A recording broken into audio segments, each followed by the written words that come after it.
여드름이 가장 치료가 중요한 거는 여드름성 흉터나 부작용들이 남지 않게끔 그 전 단계에서 여드름 치료를 하는 게 가장 중요하죠. 여드름 치료에 있어서 제 개인적인 생각은 여드름 치료는 약물 치료가 가장 중요하다고 생각해요. 특히 여성분들은 가임기 때 임신한 상태로 피지 조절하는 약을 먹으면 심장과 관련된 기형아 출산율, 항생제라는 거는 꼭 필요한 순간에만 써야 된다고 대부분 내과 의사 선생님들이나 의사 선생님들께서 말씀을 하세요. 항생제라는 게 우리가 장기간 쓰게 되면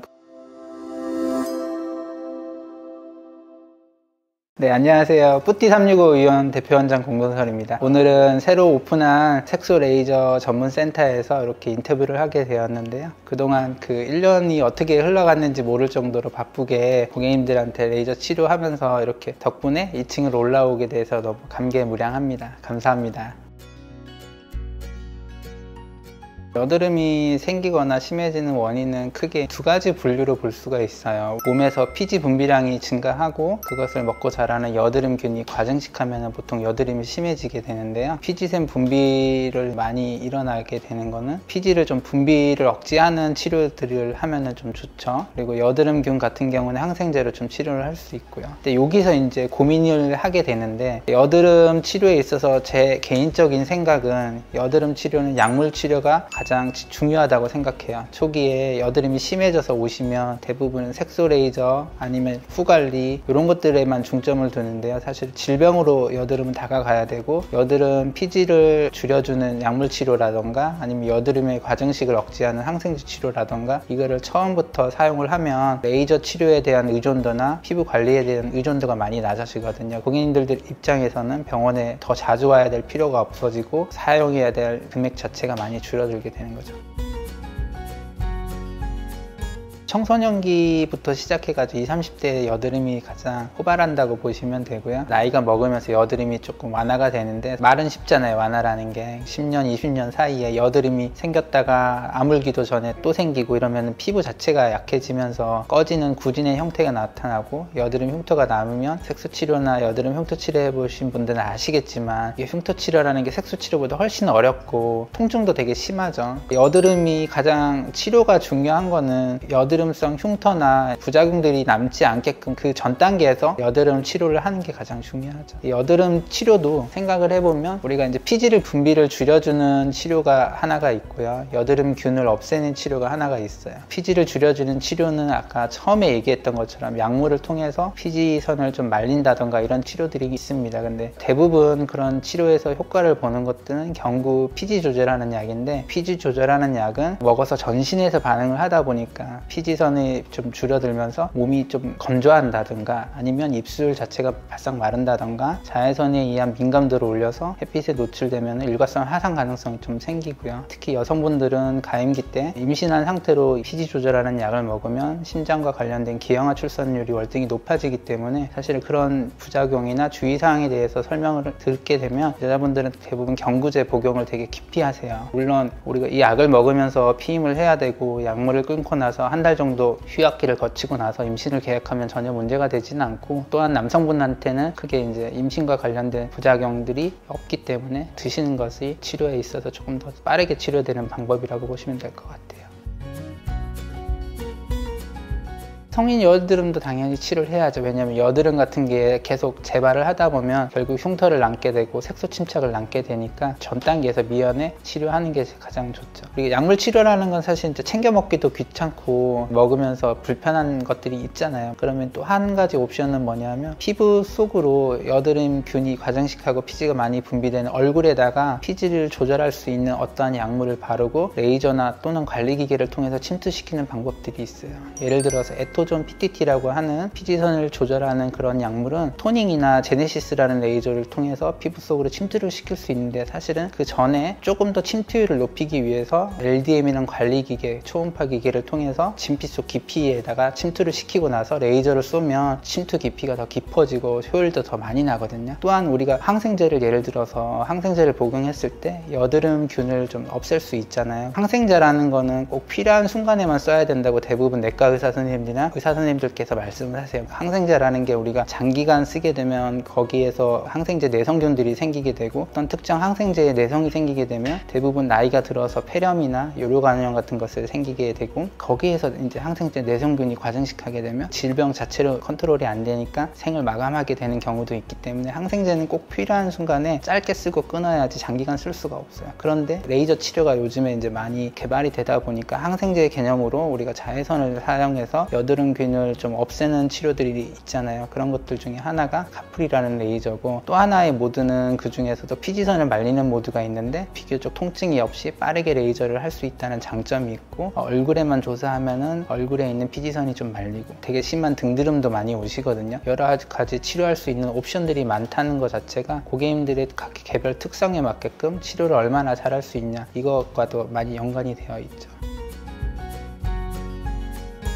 또 하나의 치료 옵션은 사실 이제 많은 의사 선생님들이 레이저라고 얘기하지만 바늘 고주파라고 정식 명칭이 되어 있는 포텐자나 시크릿, 아그네스 같은 바늘 고주파 기계를 통해서 피지선을 말리는 치료들이 있어요. 이 바늘 고주파 자체가 자극이 돼서 오히려 트러블을 더 일으키거나 피지선을 조금 더 활성화시키는 경우도 간혹 있습니다. 물론 이제 예민도에 따라서 어떤 분은 하루 이틀 만에 호전이 되고 어떤 분은 2주, 어떤 분은 2개월 이상 불편감을 호소하는 경우도 있는데 그런 분들은 의사 상담을 통해서 아토피 피부염이나 지루성 피부염 같은 특별하게 피부 질환이 있는지를 감별을 하실 필요가 있고요. 피지선을 말리는 방법 중에 포텐자 같은 거를 이용해서 피지선을 조절을 하면 아무래도 여드름 치료에 있어서 또 하나의 옵션이 되죠. 많은 고객님들한테 똑같은 치료를 해봤을 때 치료 효율은 사실 다 다르고 반응률도 달라요. 그래서 어떤 고객분들이 어떠한 여드름으로 왔을 때 대략적인 데이터를 가지고 이분한테는 요런 치료를 하면 빨리 치료되겠구나 이렇게 가이드라인이 서지만 한다고 해서 우리가 치료를 100% 했을 때 우리가 생각한 대로 흘러가진 않기 때문에 이분한테는 어떠한 치료가 혹시 더 좋을까 이렇게 고민하다가 치료할 수 있는 옵션들이 하나 더 있을 때 그런 것들을 좀 선택을 해서 치료하는 경우가 많습니다. 사실 레이저나 색소, 여드름 치료는 복합적으로 치료를 해야 돼요. 결과는 여드름이지만 그 여드름을 심하게 했던 원인들이 다 다르고 어떤 분은 약을 잘 드시고 어떤 분들은 약물에 대한 순응도가 낮아서 약을 챙겨 드시기 어렵거나 약을 먹으면서 불편감들이 생겨서 약을 못 먹을 수가 있고요. 레이저 같은 경우도 치료를 할 때 바늘 고주파가 참 좋다고 하지만 그 통증을 못 견디시는 분들이 되게 있어요. 그런 분들은 어쩔 수 없이 피지선을 말리는 레이저 치료를 한다던가 그런 것들이 좀 필요할 수가 있죠. 사실 여드름 이제 짜지 말라고 해도 집에서 안 짜실 건 아니겠죠. 근데 그러면 짤 때 우리가 얼마나 위생적으로 짤 수 있냐 이게 가장 중요한 것 같아요. 짜는 방법들도 인터넷에 많이 나와 있잖아요. 근데 대부분 집에서 짤 수 있는 기계도 없다 보니까 바늘로 콕 찌른다던가 면봉을 이용해서 짜는 경우도 있는데 집에 있는 모든 도구들이 소독이 된 상태가 아니겠죠. 되도록 짠다고 해도 우리가 약국이나 이런 데서 알코올에 소독을 한 이후에 짜고 그 이후에 후처치 같은 경우에도 이물질이나 화장품 같은 접촉하게 되면 위생적으로 좋지 않고 염증을 더 악화시킬 수 있잖아요. 짜고 나면 여드름 테이프나 재생 테이프 같은 걸 붙여준다던가 이렇게 하면 좋고요. 집에 상비약으로 소염 진통제가 있다고 하면 그런 거를 먹어주시면 좀 항염증 작용이 있으니까 트러블이 더 커지는 걸 좀 예방하고요. 항생제 연고가 있다 그러면 그런 것들도 발라도 되고요. 짜지 말아야 될 거 대부분 의료인들이 직접 처치를 해야 되는 경우가 좀 있는데 우리가 눌렀을 때 약 딱딱한 고름이 차 있다던가 이런 경우에는 이제 고름이라는 게 사실은 여드름 균이랑 백혈구랑 싸워서 그 사체를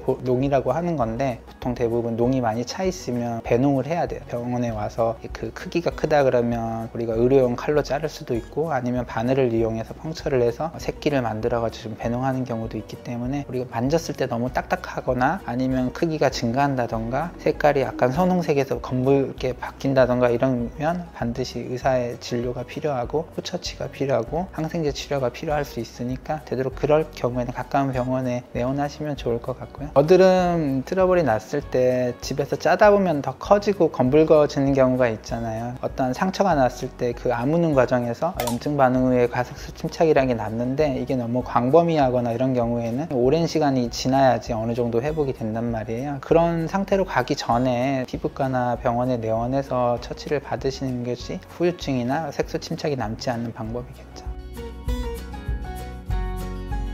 여드름 집에서 관리하는 게 생각보다 사실은 어렵지는 않은데 수면이 부족한 경우에는 여드름이 더 심해질 수 있잖아요. 당이 높은 음식을 먹거나 이러면 여드름이 심해질 수 있고, 기름진 음식을 먹어도 여드름이 심해질 수 있고요. 여드름이 심한 분들이 세안을 되게 자주 하는 경우가 있는데요. 너무 이제 잦은 세안 같은 경우 유수분 밸런스가 깨지고 피부 장벽이 무너지면서 오히려 여드름이 더 심해지는 경우가 있죠. 그러니까 여드름이 심한 분들 중에서 세수 안 하는 분들은 사실은 없잖아요. 너무 자주 세수하거나 이런 것들도 사실은 좀 피하는 게 좋습니다. 솔직하게 얘기하면 여드름 치료를 안 해야 되는 분이냐, 사실은 이제 그렇지 않죠. 집에서 자가 관리하거나 이래서 완화되는 경우도 많고 한데, 요즘 이제 피부과 장벽 자체가 많이 낮아졌기 때문에 여드름 때문에 스트레스를 받는다 그럼 사실 일단은 병원에 내원해서 가볍게 상담을 받으면서 어떻게 처치하는 것이 좋은지 진료를 보시는 게 가장 좋고요. 그리고 나서 여드름 병변이 자주 호발한다, 피부 장벽이 무너지고 이것 때문에 내가 일상생활하기 곤란하고